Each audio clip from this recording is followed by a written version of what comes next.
정치권 상황에 하이킥을 날리는 속 시원한 정치 토크쇼 거침없이 하이킥. 오늘도 장성철 공론센터 소장, 장윤선 정치 전문기자, 장장 커플 나오셨습니다. 어서 오세요. 네, 안녕하세요. 네.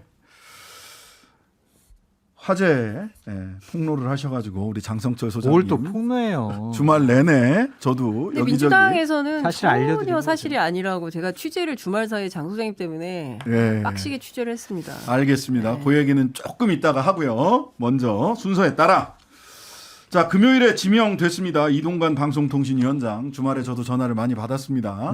예.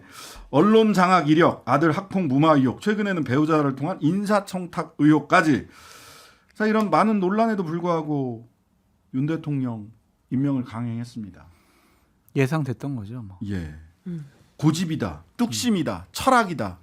뭡니까? 다 같은 말인 것 같아요. 하나의 현상을 네. 뭐 단어만 다르지. 네, 똑같다라는 생각이 좀 들고 네. 어쨌든 국민의힘이나 보수파 쪽에서는 방송 환경 정상화라고 얘기하지만 내년 총선을 앞두고 KBS, MBC 등 공영방송을 장악을 해야 총선에 기본적으로 유리한 구도를 만들 수 있다. 최소한의 총선을 치르기 위한 구도다라고 좀 생각을 하는 것 같습니다. 저도 기본적으로 문재인 정권 하에서 KBS나 MBC가 상당히 좀 편파적이었고 국민의힘이나 아니면 그런 보수우파 쪽에 상당히 불리한 보도나 편성 같은 걸 했다고 저는 생각을 하는 사람이거든요. 네. 그것이 잘못됐다라고 국민의힘 쪽에서는 상당히 비판을 많이 했는데 그러한 비판을 했던 일들을 본인들이 정권을 잡았다고 해서 똑같이 반복하는 것이 맞는 것이냐? 저는 그것은 좀 옳지 못하다라는 생각이 좀 듭니다. 네. 어떻게 보셨어요? 그러니까 총선용인 것은 너무나 자명한 것이고요. 어찌됐든 사람이 없다, 이동관만한 인물이 없다라는 얘기가 오래전부터 있었던 거고요. 초반부터. 그리고 가짜뉴스 척결의 적임자라는 거잖아요. 네. 네, 그리고 전문성, 경험, 뭐 추진력 뭐 이런 등등을 볼 때 이만한 분이 없고 지금 우리에게 필요한 건 싸움꾼이다. 그러니까 대척점에 서서 싸움을 해야 되는데 그 적절한 분이 바로 이동관 특보다 이런 건데 상식적이고 정상적인 분으로는 안 된다 이런 얘기까지 또 나왔었죠. 아니, 근데- 이동관이 되어야 되는 근데- 이유 중에. 싸움꾼이라고 이제 명명을 하던데요. 예. 그러니까 누구를 대상으로 무슨 싸움을 어떻게 하겠다는 것인지 네. 저는 그게 좀 의문이 들어요. 그러니까 기본적으로 지금 공영방송의 역할과 태도에 대해서 막 너 뭐 하는 거냐, 국민들의 비판이 많거나 이러지 않거든요. 문화방송 잘하고 있다는 응원 되게 많잖아요. 근데 네. 그런 거 보면 사실 지금 이게 비정상적인 상황이어서 이것을 정상으로 바꿔야 되고 이게 온 국민의 여론이다 이렇게 보기는 어려운 측면이 있는데 이분들 왜 그러냐? 핵심은 저는 이제 총선에 있다고 생각을 하는 거고 공영방송을 본인들이 원하는 방향으로 만들어 놔야 그 다음에 뭔가 일이 순리대로 풀릴 수 있다. 이렇게 생각을 하는 것 같은데요. 결과적으로는 어쨌든 이제 8월 17일 정도 인사청문회 될 걸로 보이는데 그때 민주당이 어떻게 얼마나 준비를 잘 하느냐에 따라서 또 분위기가 바뀔 수 있지 않을까 싶은 저는 뭐 임명 네. 지명을 한 걸 듣고 네. 아유 이제 나도 어디 가서 이제 뭐 먹고 살아야 되나 막 그런 생각도 들었고 우리 뭐 신장식 변호사님이야 변호사 해도 되니까 괜찮은데 다른 분들은 어떨까 막 왜 그런 이러세요? 생각도 생계형 들고. 방송인들이 걱정해요. 네? 네. 생계형 방송인들.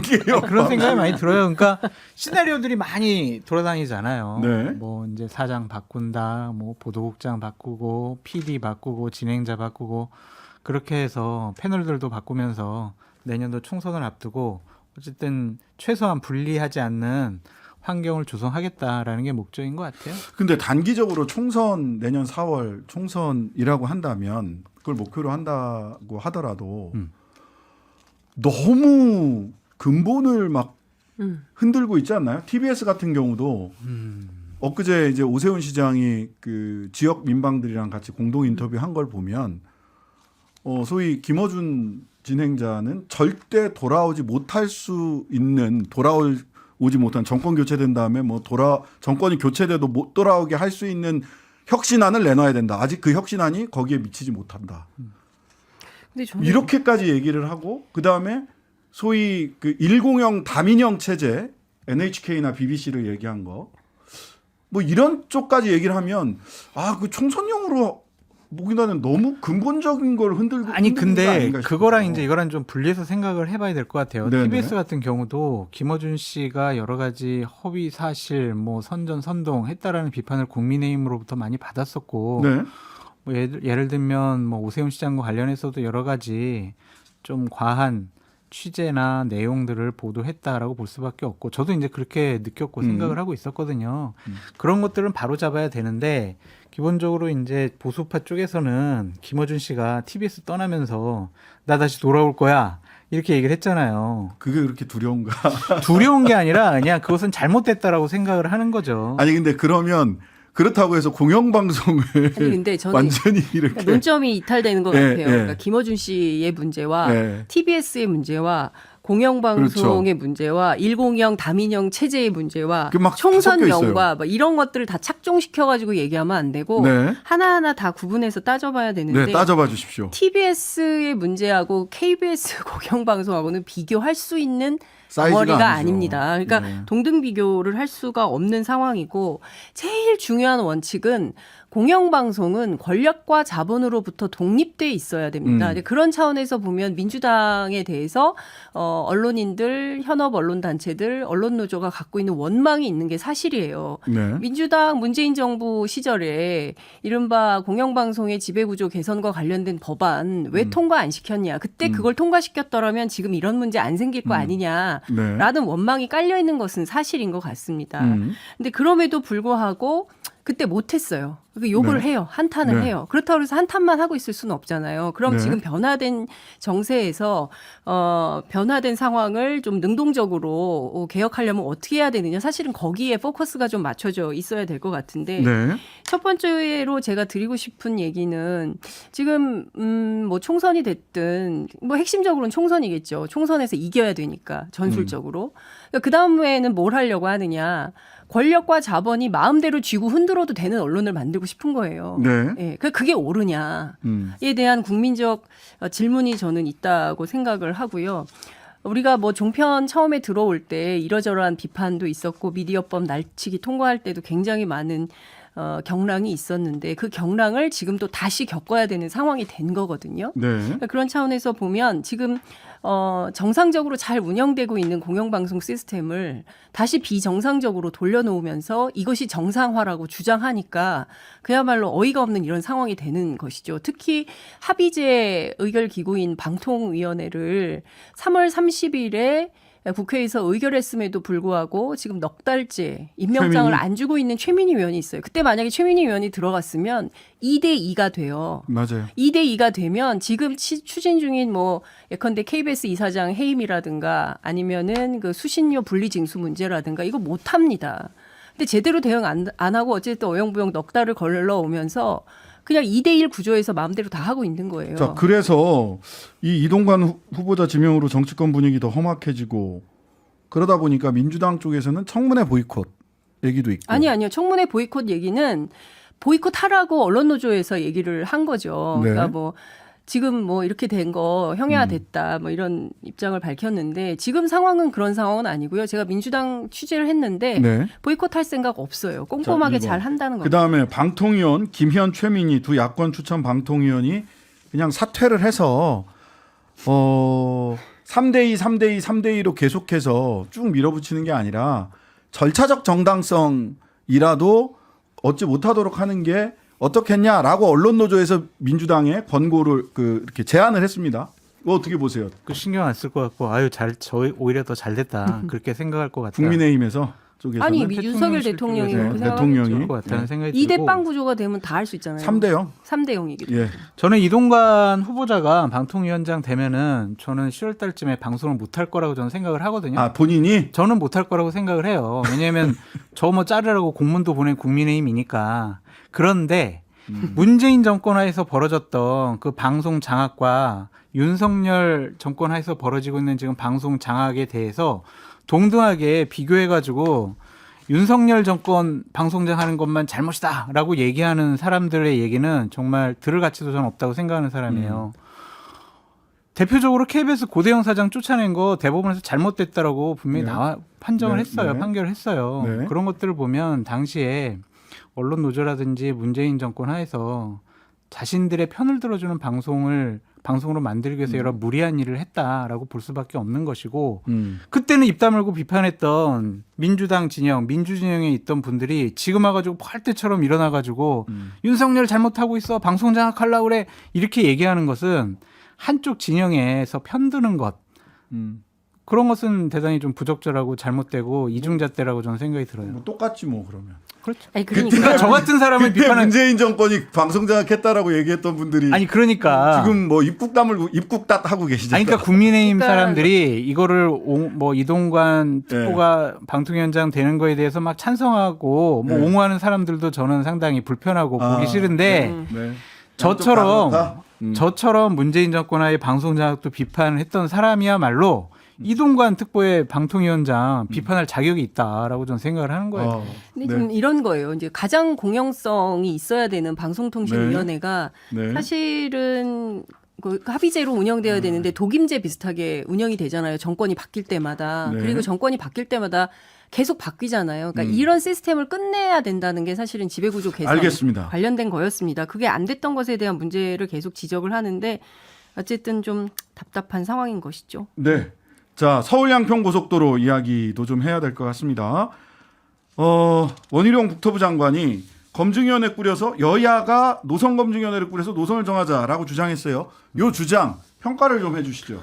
이거는 그냥 국조 안 할래라는 회피성 검증위원회 설치를 얘기하는 거죠. 네. 기본적으로 이거는 대통령 처가 일가의 땅과 관련된 어쨌든 여러 가지 의혹 제기예요.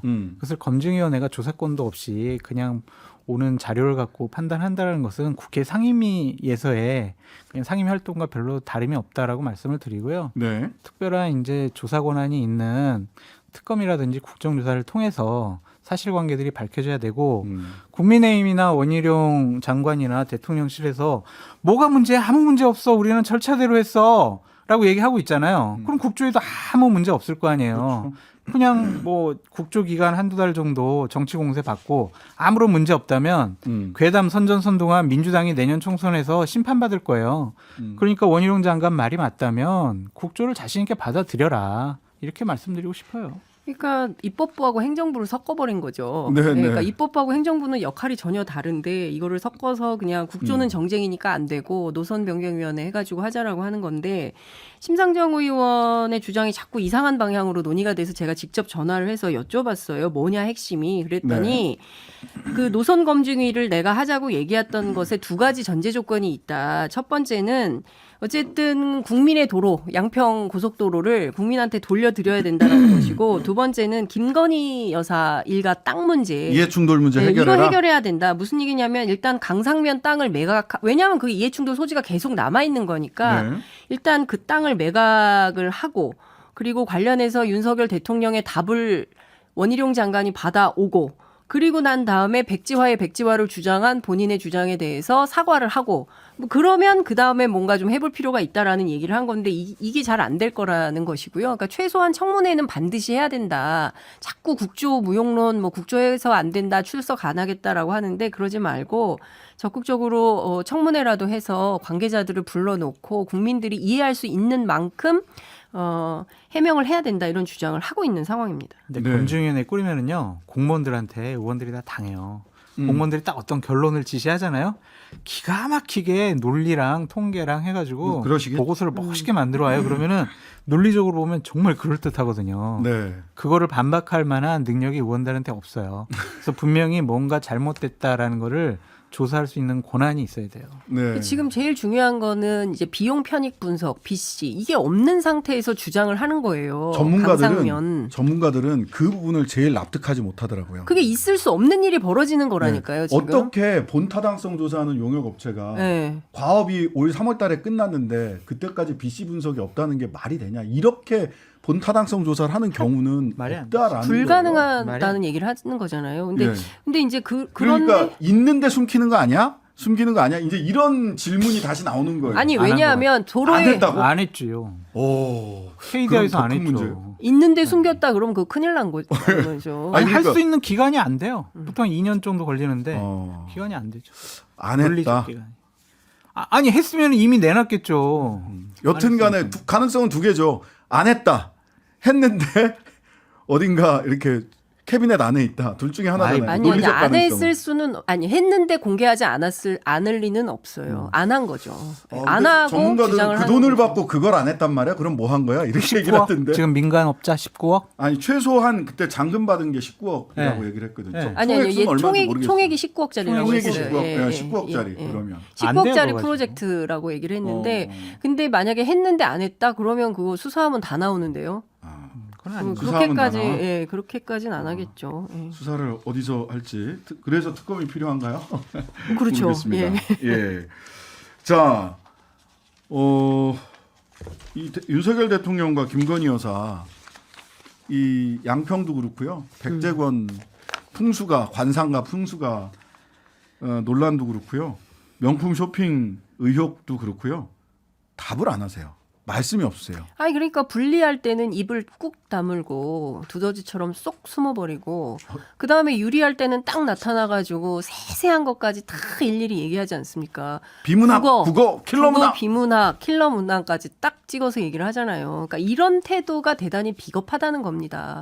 그러니까 벌써 몇 번째 이런 얘기를 하는지 알 수가 없어요. 그럼에도 불구하고 이런 태도를 계속 견지하고 있습니다. 그러니까 저는 어떤 생각이 드냐면 국민은 안중에 없구나. 그러니까 국민들이 무슨 비판을 하든 야당이 무슨 문제 제기를 하든 내 할 바 아니고 나는 나의 길을 가련다. 그러니까 지지율 10%로 떨어져도 뭐 개혁을 하겠다라고 주장했던 맥락이 바로 이 맥락이 아닌가 싶어서 큰 틀에서 보자면 우리 국민들 입장에서는 정말 남은 기간이 매우 답답할 것 같다. 이런 생각이 좀 듭니다. 저는 윤석열 대통령의 이러한 태도는 대단히 부적절하고 잘못됐다라는 생각이 들고 본인의 대선 공약하고도 좀 상충이 된다라고 말씀을 드리지만 네. 자꾸 대통령을 뭐 동물에 비유하는 것은 부적절한 것 같아요. 백대원 유시민 교수가- 작가는 막 뭐 침팬지에 비유하고 또 지금 또 두더지에 비유하고 이런 것들은 좀 아니 뭐 백재건 아닌 것 같아요. 교수는 악어에 비교하고 악어의 관상이라고 그랬지 상이라고 그랬지 그 악어라고는 하지 아니 않았잖아요. 제가 그거는 국어가 잘 이해가 안 되는 건데 비유 있잖아요. 은유도 비유가? 있고 비유도 있고 있는데 그런 것도 못하면 네. 표현의 자유가 없는 나라가 되는 겁니까? 아니 그래도 이런 공영방송에서 자, 아니 공영방송에서 알겠습니다. 그런 얘기 할 수도 있는 거죠. 그걸 가지고 문제 제기 하는 거 자체가 저는 어이없다고 아니, 생각합니다. 대통령을 두더지라고 얘기하는 게 어딨어요. 저도 비판은 많이 하지만 두더지처럼 이라고 알겠습니다. 얘기했어요. 자, 두더지처럼. 하여튼간에 동물 전성 시대입니다. 요새 비유가 자꾸 동물로 갑니다. 그러니까 만물의 영장을 자꾸 동물에 비유하고 이러면 안 됩니다. 처럼 이라는 말을 반드시 붙였다. 예, 직접적으로 누구야 뭐 이렇게 아니, 누구는 그렇게- 뭐야 이렇게 하지는 않았다는 그렇게 되면은- 그러니까 지연 말단적이고 별로 네. 본질에 천착한 내용이 알겠습니다. 아니니까 자, 넘어갔으면 좋겠어요. 민주당 아니 이렇게 되면은 네. 당연히 이쪽에서는 네. 뭐 문재인 대통령이나 이재명 당대표에 대해서 동물에 비유하면서 완전히 개판되는 거예요. 아니, 그런 자, 적도 많잖아요. 자, 민주당 얘기로 넘어가 봅시다. 여기까지 하시고요. 장 소장님이 지난 주말에 이재명 대표 10월 퇴진, 그다음에 김두관 후임 당대표 40여 명에게 동의를 받았는데 정청래 의원이 동의를 안 해가지고 추진 여부가 어떨지 좀 지켜봐야 되겠다. 이런 취지였죠. 조금 좀 뉘앙스가 다른데. 아, 달라요? 네. 제가 요약을 잘못했습니까? 아니 거의 맞으신데. 네. 그러니까 정청래 의원이 이제 네. 말을 잘 안 들을 것 같다. 설득을 못했다. 뭐 그런 말을 안 들을 것 같다 그런 얘기고. 야, 근데 일단은 민주당 극구 부인했어요. 어쨌든. 네, 뭐 민주당에 계신 분들은 다 부인을 했죠. 근데 뭐 그분들이 맞아요. 우리가 10월 달에 퇴진하려고 다 계획 잡고 있어요라고 얘기를 하겠냐라는 것이고 제가 뭐 방금 전에 방송 들어오면서 다시 한번 확인을 했는데 논의를 했고 다 그분들이 다 그렇게 얘기를 했었다. 그렇게 얘기를 해요. 그러니까 이게 정치적인 소설이라고 그러시는데 정치적인 예, 소설 때문에 예. 정치적인 전략도 나오고 전술도 나오고 계획도 나오는 거거든요. 예. 그러한 상상력을 통해서 전략이 예. 나오는 것이기 때문에 저는 뭐 저에게 전해준 분에 되게 신뢰하고 그분의 항상 정확한 정보를 주셨기 때문에 이거는 맞는 얘기다. 부인하는 것도 이해한다라고 말씀을 드리는데 네. 딴 분들은 다 부인할 수가 있어요. 네. 근데 김두관 의원 핵심 당사자고 그분이 본인이 부인했어요, 근데 또. 근데 그분이 무슨 얘기를 하고 뭐 이런 것들도 제가 다 들었는데 자꾸 그렇게 부인을 하시면 저도 좀 다른 생각을 해야 되겠다는 생각. 다른 생각 뭔가요? 저는 다른 엑스파일, 생각을- 엑스파일 어? 민주당 엑스파일 나옵니까? 아니 엑스파일이 아니라 그 정확한 사실관계를 밝혀야 될 부분이 있는 거. 아니 근데 저는 같아요. 정확한 자, 사실관계를 장 기자님. 밝혀야 될 것 같아요. 예, 제가 예. 장 이제. 기자님 취재하셨잖아요. 예. 그러니까요. 장 소장님 때문에 제가 주말이 바빴습니다. 이거 폭로를 하셔가지고 관련해서 민주당 내부 취재를 했는데 1%도 사실이 아닌 얘기다라는 입장을 얘기를 하고요. 특히 김두관 의원 지목하셔가지고 제가 직접 얘기를 들어봤는데 어떤 기자가 나한테 전화해서 당신이 자가발전해가지고 이런 문제가 생긴 거 아니냐라고 하는데 나 너무 정말 억울하다라는 얘기를 하면서 네. 일단 내가 모을 수 있는 사람이 40명이 안 된다. 내가 좀